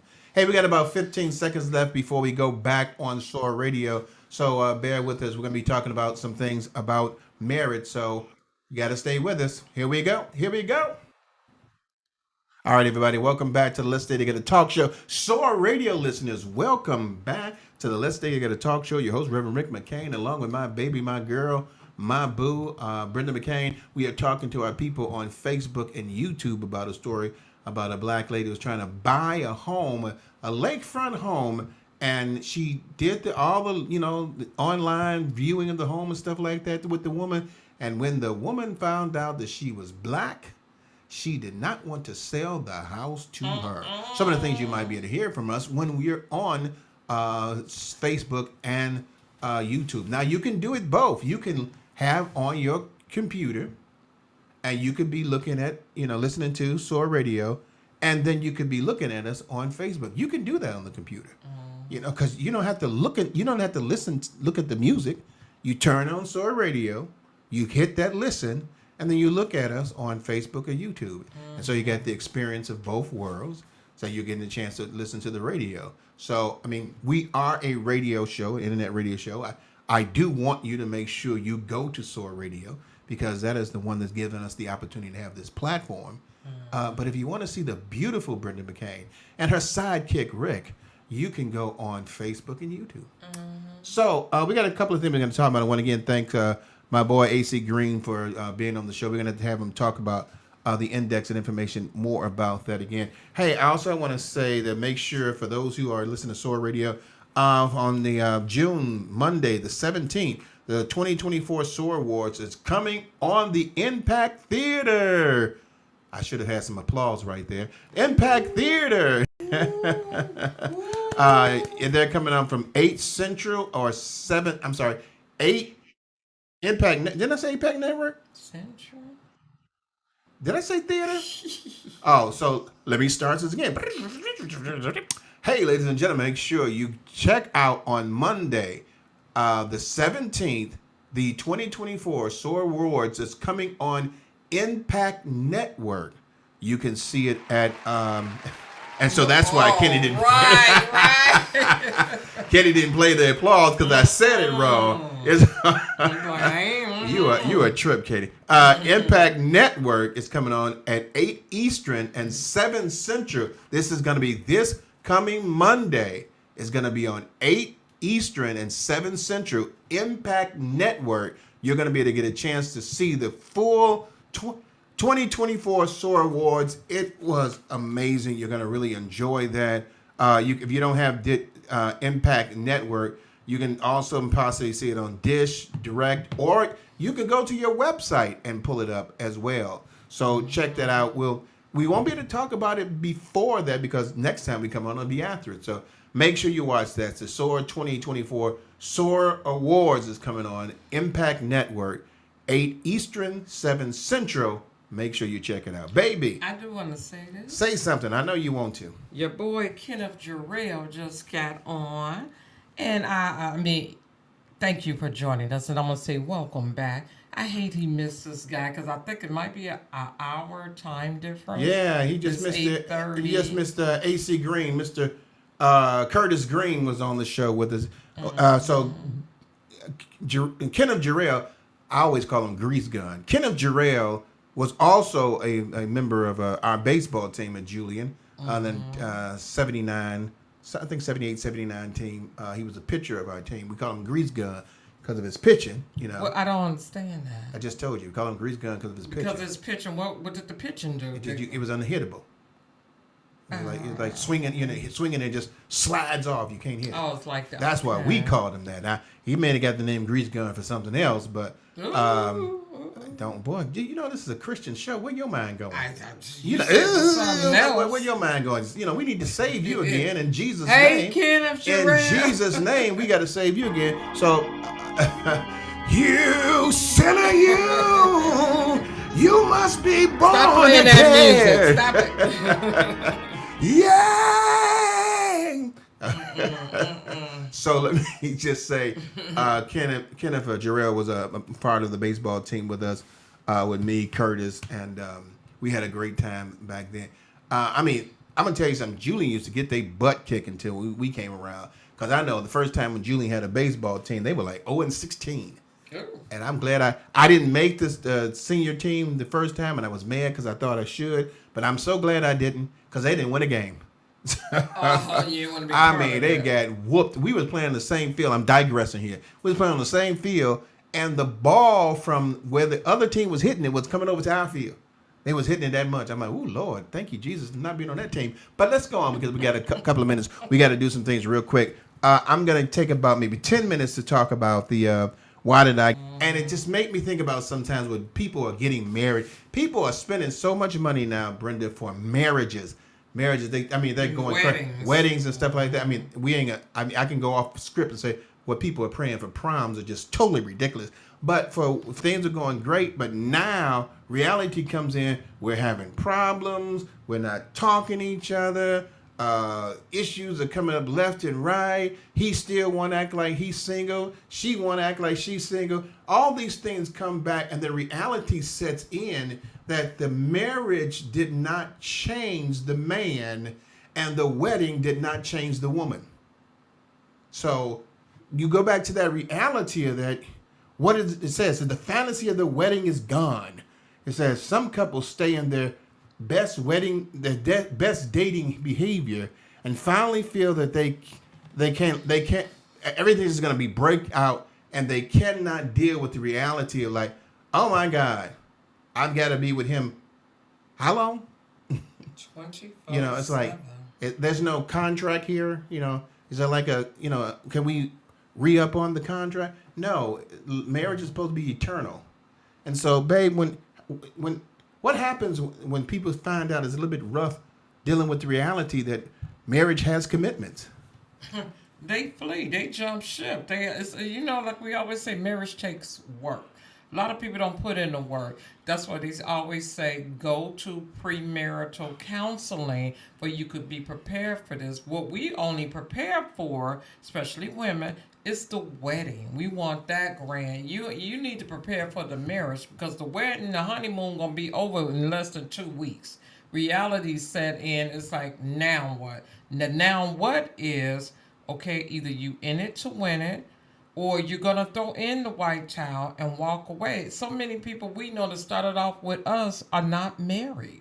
I only know one couple that started really, Reverend Tim Johnson and Renee. We got the same 30 years right now that's together. We started off together. Other couples, maybe someone died, or the 5 or 6 that I knew of, they no longer there. People don't put in the work in a marriage. They figure, you know what? I wanted the fantasy. I wanted the dream. I wanted the wedding to just, the residuals of that to run into the marriage. No, that doesn't work that way. Because see, I always tell people, the minute you get married in that first year, some hardship in some form is going to come. It never fails. Either someone going to lose a job, finances going to drop, someone going to get sick, someone's close in the family might die. It's just, to me, it's that testing period to see what you made of as a couple. You're walking as a couple, not as an individual, babe. So when it comes to that, I'm married now. Now what? Yeah. You got to think about that. Is that something you want to do for a lifetime? Yeah, and the other thing it says here, I'm just going to pick a couple on here because I'm going to try to stay within 10 minutes, but I don't think I'm going to be able to do that. Mm-hmm. It says, you will have a really big fight. And, some of y'all, that don't mean nothing because you was fighting before you got married. Right. Then I'm wondering, why did you But then the fight wasn't as intense because you could easily walk away. You wasn't married. You had no commitment behind it. And then because you could easily walk away, you were able to maybe relax and think about things and say, maybe we shouldn't have. But now that you're married, you need to be prepared for that really big fight. I do remember one example I told a guy before, and he said, "Me and my girlfriend, we don't never fight with each other." But I said, when you have that one big fight, you're gonna find out how strong your relationship is. They had that one big fight, and the relationship was over. You're gonna have that disagreement, that argument, that big fight. That that you don't go to sleep on your anger. Well, you are. You're gonna go sleep on your anger. You're gonna have a fight, and you're gonna go. You may have a couple of nights where you go to sleep on your anger. Because you don't like how somebody did something, or they don't like how you did it, or they don't understand why you don't like it. I mean, you're gonna have that situation. So you're gonna have that really big fight, but you have to be prepared to realize you're in a committed relationship now. And again, for those who are Christians, you got to realize that God is in that committed relationship as well. The other thing I want to say real quick that I think that is so funny, because I think a lot of people don't realize this, because they get mad when they hear this. You realize you have to check in with each other. Oh my God. Now, I'm going to say this. When you say that around a bunch of single people, they get an attitude. And it's like, you got to call your husband to let him know where you at? Yeah. Not that he's demanding. That's something you want to do. Hey, babe, I made it here safe. We do that all the time. In the beginning, I didn't. Because I listened to those people that was telling me, you got to check in. And I got in my head. But then I realized, if no one else, there's one person on this world besides my mama, other than, that loves me more than myself, is my spouse, and want to make sure that wherever I say I'm going, I'm there safe. Not that he ain't trusting this where I'm going. Did you make it safe? In this world, it's crazy. I'm glad that someone is concerned about me besides me. So yeah, check in. Yeah, and it can be difficult sometimes, because some people don't feel that they want to do that. You ain't my mama. You ain't my daddy. You're in a relationship. You're not checking in because you're a subordinate to that individual. You're checking in because you care. That person cares about you. They have your supreme interest in heart, and so you just do that. Another thing that people kind of bypass. We're married now. What? There's going to be a time where divorce may cross your mind. I know most Christians like, I can't believe you talking about divorce. We did a thing about divorce one time on Let's Stay Together. Why are you doing that? Because it happens. Because it happens. You'll get so mad and so frustrated, or things are not working. Like Brenda said, a bill is not getting paid. You lost your job. I mean, anything can happen. You can lose a child. So many things can happen. Lose a home, lose a car, and it will build up so much that your mind will think about the idea of getting divorced. It doesn't mean that you're going to do it. It just means that it will cross your mind. So don't be afraid to do that. Now, don't use it as a weapon against your spouse. And I was thinking about divorcing you. That's not what this is talking about. It's just saying that the situation can get so deep and so involved and so negative and so difficult that you may have that thought. We went through it ourselves, within the time that we were married. And it's something that you will think about when things get rough. It's that, get out of jail free card. Even though divorce ain't free. But it's just, that happens. You get an annulment in the Catholic Church, but you still have to go through legal things that probably have issues as well. But you will have a thought in your mind about divorce sometimes. Anything you want to say about that before I go to the last one? I know. Go to the last one. We've been there. This is what I like. The last one I'm going to go with, that this is the positive thing about it. You'll grow stronger as a couple and build a foundation. I'm married, now what? If you can survive all of those things that you're going through and be able to put a good foundation behind your marriage.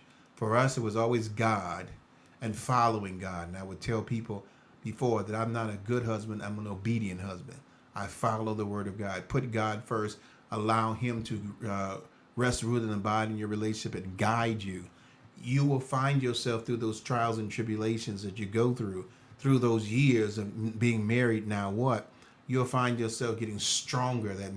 That relationship will get stronger. That love will get stronger because you've went through the fire with this person. You're like, hey, I didn't went through this now. And I'm like, hey, I know I can make it. I know I can, bypass all these trials and tribulations, these trigger points, or these people talking to me like, girl, you need to leave him. He ain't got no job and you doing all the work. Girl, you need to. I mean, that happened with me and Brenda. She was working one time and I wasn't. So, I mean, somebody was probably speaking in her head, girl, you need to let him go. You got these fine men at this, company trying to talk to you and chirp at you and blah, blah. You need to let him go. I mean, that probably came, in the situation. She was I've been working and she wasn't working. Nobody's chirping in my head because they know better. But I can tell you that the chirp came in my head from sources like Satan or thoughts. But the foundation grows stronger because you've been able to make it through the storms and the rain. When you know somebody that will be the light in your darkness, you just don't let it go. Amen. And so make sure that you find yourself growing stronger in your darkness. And so I'm married. Now what? Hey, you'll grow stronger as a couple and build a relationship through all the trials and tribulations you go through. Because the good times are not always going to be good, and the bad times will not always be there. Amen. I like that. What you got for me on the next thing? What you going to talk about? We're going to talk about Let's Play real quick. One play that was out here at Yeah, this is going to be real quick. Brightside Theater, Jesus Christ Superstar. Ooh, that will be playing. We gave it 2 stars, and that will be playing for until when, babe? When? I don't remember how long. Okay, to the 23rd of this month. Yeah. I got to say one thing. I've got to really commend you, and I'm hoping Kenny's going to have a clap in there. You have done pretty good without the paper, with the computer today. I mean, and amen. And here's the thing. I didn't even help her put it together. She did it all by herself. Because I got Word on it. And so, I mean, she was able to do that. And I think Kenny told you could just bring your laptop with you. So you followed that, which is really good. The play that we saw at I forgot where the theater was again. What was that? Brightside Theater. Wasn't nothing right about it was, after doing this for as long as we've been doing it, is it going on 10 years? Going on 10 years. With the plays, you get a chance to see, good, professional, well directed, well performed productions, and then you get a chance to see some where people are striving to be at that same point. Let me just say that this was one of those plays where it's striving to be at that point. I do know that I put that out there, and I was just waiting for someone to read the review and write back to me and say, I don't know what play you was watching. This person was great, blah, blah, blah, blah, blah, blah, blah. And I just said, I'm glad you enjoyed the play. But as a critic, I thought that it needed some work. The people that were performing, Jesus Christ Superstar, you got Jesus. The young man or the man playing Jesus just did not give a great representation of Jesus. I know you're gonna say, let me finish. I just want to also he didn't sing that well, and the guy that played Judas Iscariot, which is amazing that the only black person they had in the freaking play was Judas. Yeah. But then I figured, okay, he's probably the only one that can really do the singing because he had the better voice out of most of them, but he did miss some notes and here there. I just thought that they're not at the point yet where they should have tackled such a prolific play as Jesus Christ Superstar, and it showed in the acting. It did. And what else showed was Jesus Christ looked like a drunk. I mean, a drunk. And that's the thing that got me like, where you ever get him from? Just rolled him up out of bed and said, come on, just memorize your lines and we good. That's what, it just seemed like a high school play to me. Yeah. And, I mean, kudos for them for trying. But we can't, I mean, if this was an all-black production and we seen what we saw, that would have been our same reaction. Like, okay, right, this is not right. So don't, for that comment, it's like, okay, glad you enjoyed it, but we did not. Yeah. I mean, and again, I'm going there first to review. You know, if I enjoy, In Napersville. and if I'm going to enjoy it, and that's great. But I'm there to review and look at some things. And again, I mean, I commend them for trying, but I think sometimes you need to know your limitations. And I think that this play was too big for that theater company to do at this present time.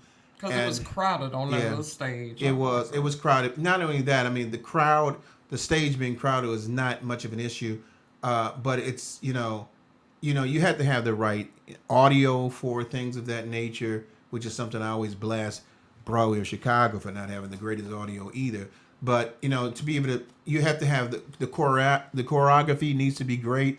I mean, I was laughing at some of the people the way they was dancing. I'm like, these are not these are not dance moves. But again, know your limitations. Stay within that limitations. Pick plays that you can do. Now I get a chance. We went to Ravens Theater and they did the Something of the People. I can't think of the name of it now. Enemy of the People, and I thought that it was a small production, but they did an excellent job on that, and I really enjoyed how they did it. And so it wasn't necessarily. Oh, that was at the Den. The Den. That's what I said, didn't I? Ravens. I'm sorry, the Ravens. I think I just saw something on Ravens Theater. That's what made me say that. But it was at the Den.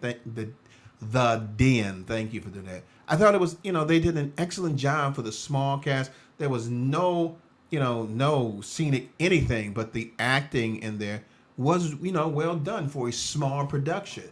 But they picked something that they could attack. And I think that this was a little bit too big for the theater company. It was Edgewater, you said? Is it Edge who? The company. The Den. No, the company of this play. Oh, Brightside. Brightside. I don't know why I keep on saying. I can just look on here, Brightside. So, hey, keep doing what you're doing. And for the young lady who wrote back to us, I appreciate that. I know, when we go on press days, a lot of times the people that are there, the family members. So of course they're gonna think what they're doing is excellent. That's why some people go to American Idol, because some family member then lied to them and told them you can do this, and no, you can't do it. But I appreciate your email, and thank you very much for that. So let's continue. We're going with this relationship letter. Dear LSTT, I'm going to keep this short and simple. Social media and the people on it are losing their freaking minds. I came across a post where an argument was going on in Facebook. The discussion included family members posting their immediate family without permission. The comments went on for a minute. When I read the post, it was a very nice post regarding the person's loved one. However, they snapped and a whole war just broke out. LSTT, these folks out here are doing too much. How do you resolve silliness in a post like this on social media? Sincerely, don't post at all. I don't know how to go with this. Don't post at all. I think that if What's the name of the person? I know. I think that if you're posting something about someone that is a family member or in something in love with someone, I don't necessarily see why you would need the permission to do that. I mean, if it's a family member, I don't see why you need the permission to say something negative about him.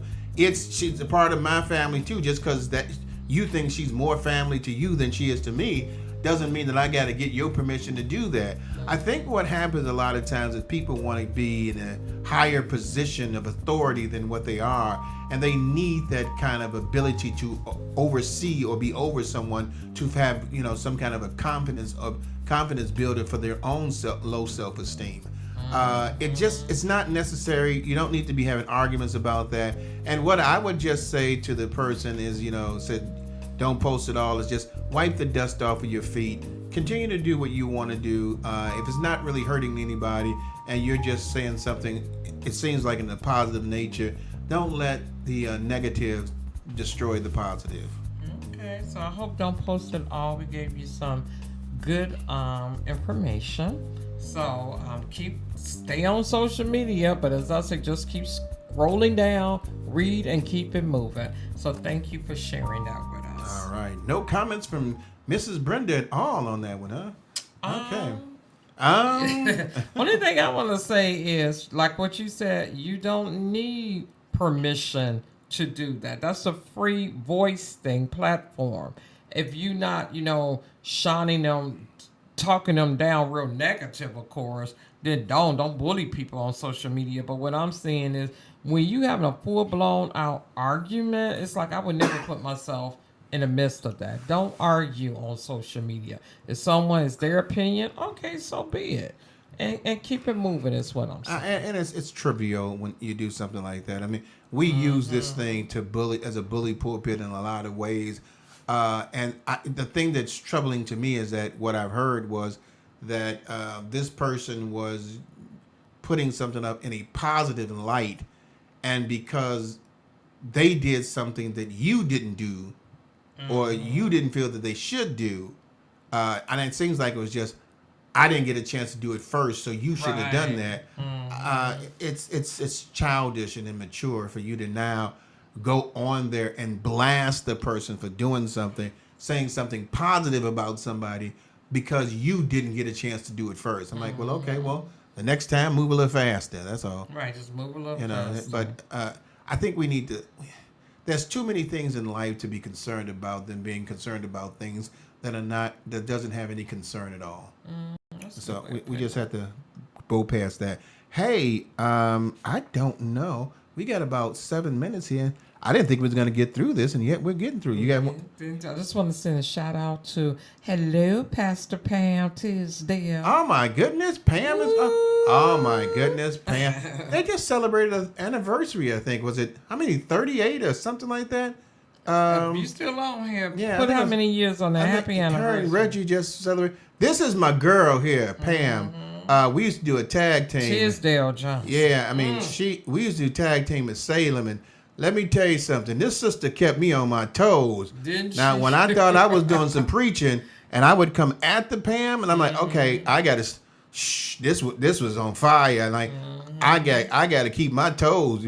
Pam didn't come after me. I came after her, and wait a minute, and it's like, out here bang, too. huh? Well, it didn't move, but I seen Kathy out here too. Kathy Taylor, yeah. I mean, Pam used to keep me on my toes. I'm like, okay, Pam then rocked the house here in this marriage ministry. I got to come with something. Thank goodness I was staying up there with her, but that's a blessed sister right there. And I appreciate you listening to the show. Love you and Reggie anniversary. I think it was about maybe 38 years. I think it was 38 years because I know I was saying we were at 30, and I think it was 38 or 39 years for them.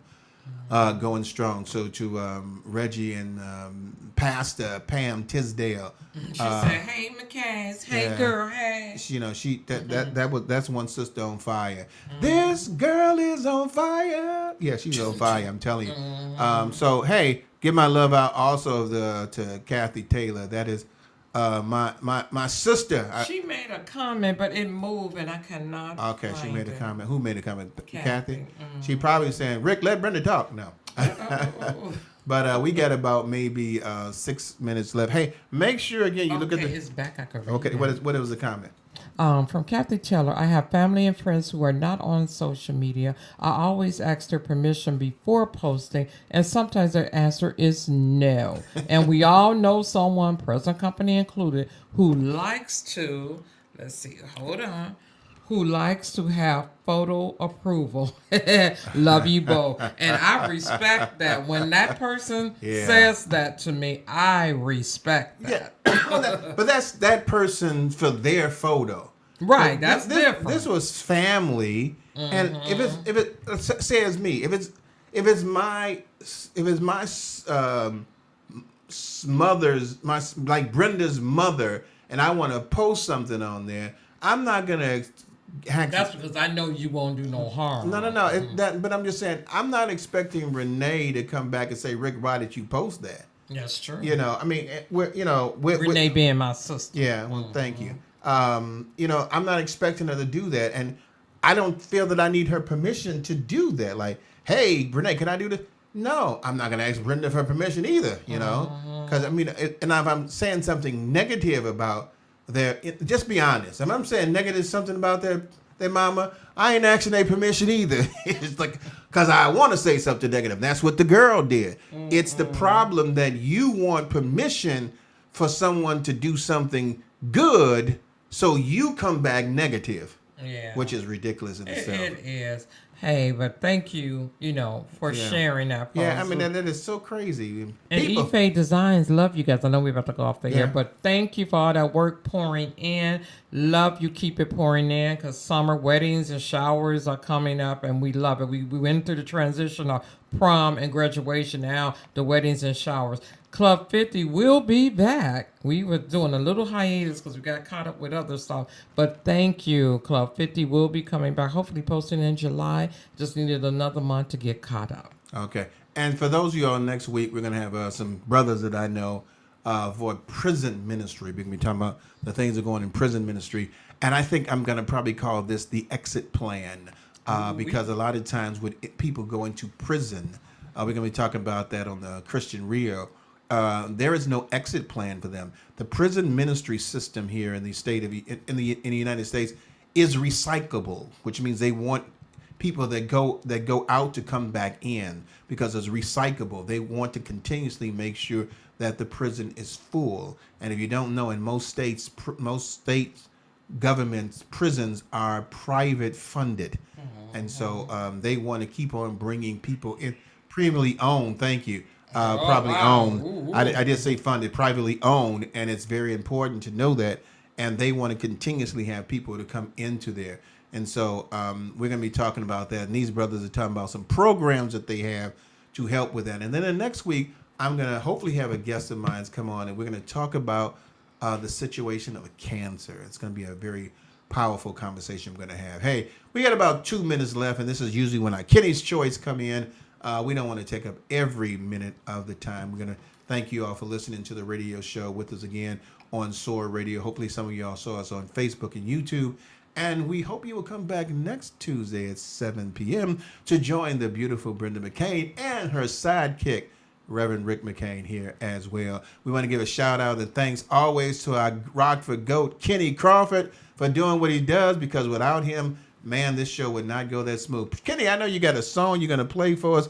Play that song. Play that funky music, Kenny. That gospel music. Play that gospel music, Kenny. Go ahead and do what you do. And we'll see y'all next week, Tuesday at 7 p.m. Only on SOAR Radio. Bye-bye. Bye-bye.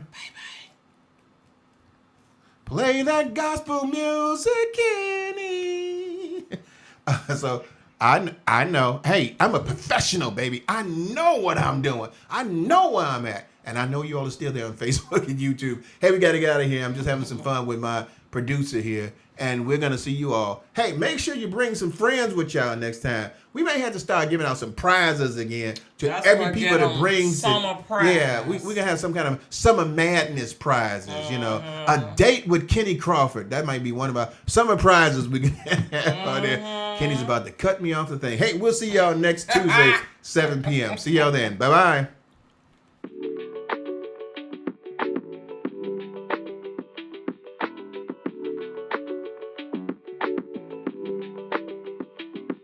What?